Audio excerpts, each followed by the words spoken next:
En cette fin d'après-midi, le Beautiful Dreamer ne désemplissait pas. Une musique sourde se répandait dans la vaste salle enfumée, où filtraient des lumières tamisées. Les habitués jouaient des coudes pour accéder aux machines à rêve. Les files d'attente qui se formaient devant les cabines au design étudié, aux rondeurs sécurisantes, tournaient parfois au pugilat. Des vendeurs à la sauvette profitaient de la bousculade pour se livrer à toutes sortes de chapardages et de trafics. Le comptoir sinusoïdal disparaissait sous une population avachie et bigarrée. Une fois opérée, l'injection mentale, les clients réconfortés n'avaient qu'une hâte, épuiser leur carte de rationnement en alcool frelaté en amphi, puis anesthésiés par la moiteur suffocante, tenter d'oublier. Oublier que la nuit bientôt recouvrirait la ville et leurs illusions. La vogue des machines à rêve était apparue au lendemain de la capitulation. Les bombes neurochimiques déversées par l'ennemi durant le siège avaient entraîné de profonds troubles psychologiques parmi la population. L'activité psychique du plus grand nombre s'était altérée. Les chercheurs de l'administration avaient appelé ce syndrome inaptitude aux phénomènes transitoires se produisant durant le sommeil. En clair, les esprits semblaient désormais incapables de générer des rêves et ce dysfonctionnement entraînait d'abord la folie, puis la mort. Il avait fallu mettre au point des succédanés informatiques pour écarter ce nouveau danger, éviter une nouvelle hécatombe. D'abord, artisanale, les machines avaient fini par envahir les salons de la nomenclature aussi bien que les bouches des bas-fonds. Les catalogues de rêves artificiels s'étaient largement étoffés et cernaient désormais au plus près la personnalité de chaque consommateur. Comment pourrait s'adonner à toutes sortes d'autres plaisirs sur les lieux? La fréquentation des maisons de rêve était devenue à la longue une habitude sociale. Des officines avaient ouvert aux quatre coins de la mégapole sous le strict contrôle de l'administration qui empochait les bénéfices.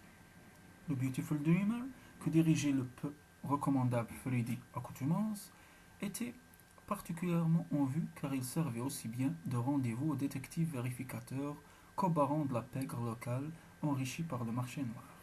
Indicateur à 16 heures, mais plus encore gestionnaire avisé, Accoutumance savait louvoyer entre ces demandes que ne séparait parfois que la largeur d'une table. Quand il reconnut la haute silhouette de Carson Ledico à l'entrée, il empocha rapidement un objet et congédia le fournisseur louche qui venait de le lui remettre, avec son sens inné de l'observation. Il remarqua que le policier était rasé, qu'il avait noué une cravate par une chemise blanche repassée et que la bosse du revolver sous sa gabardine claire indiquait qu'il était en service. Il vint à ses devants en affichant un large sourire de compassion savamment étudié.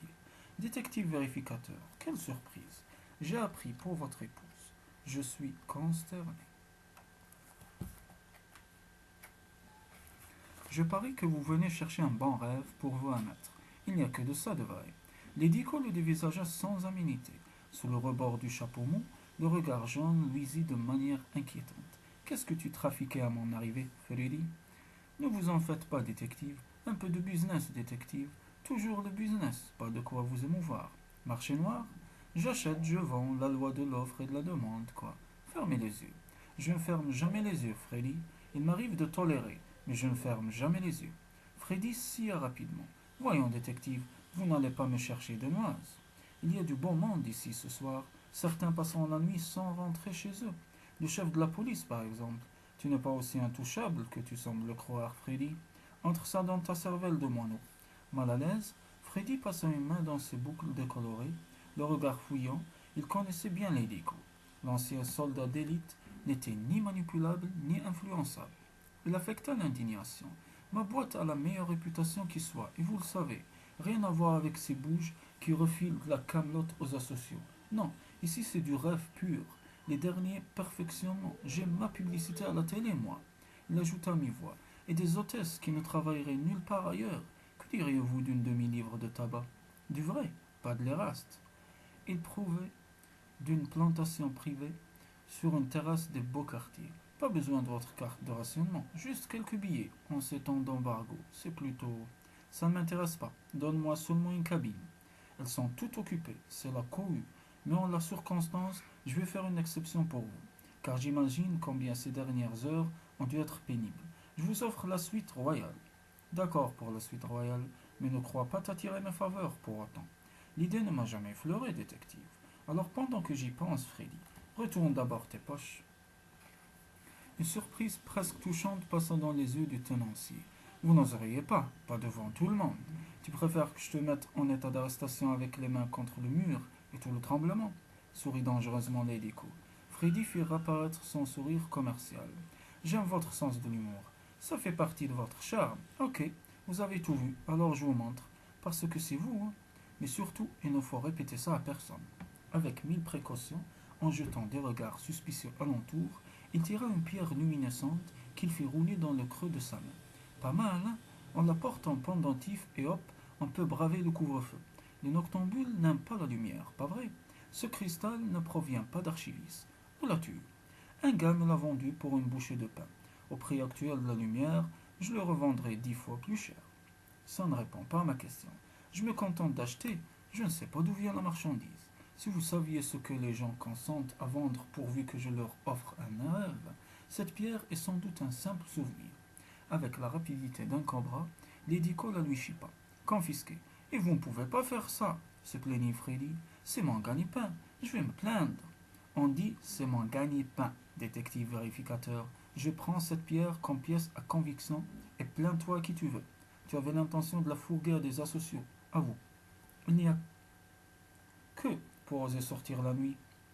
Ça s'appelle commerce avec groupe subversif. C'est grave. Tu as de la chance que je ne sois pas d'humeur à écrire un rapport. Peut-être plus tard.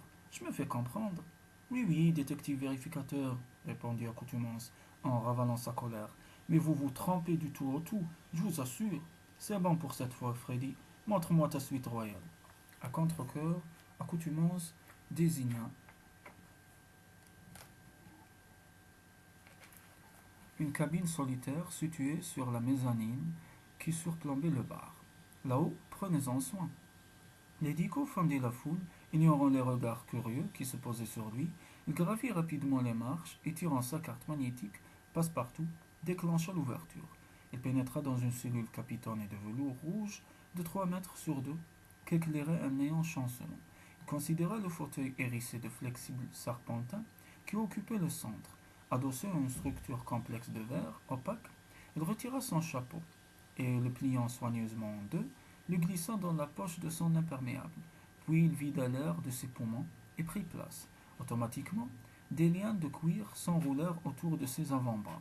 Certains rêves pouvaient générer des réflexes incontrôlés, et cette précaution était indispensable pour éviter des blessures accidentelles. Des électrodes se pressèrent sur ses tempes et son cou. Il opta pour un rêve de dépaysement, de montagnes et de vallées, d'animaux rupestres et de parfums douceâtres. Sitôt son choix formé, les impulsions électriques de sa commande parvinrent à la machine qui se mit en route. Un liquide visqueux emplit les tubes, deux oculaires montés sur des bras articulés se plaquèrent sur ses yeux. Ledico tenta de se décontracter au maximum, mais c'était chose difficile.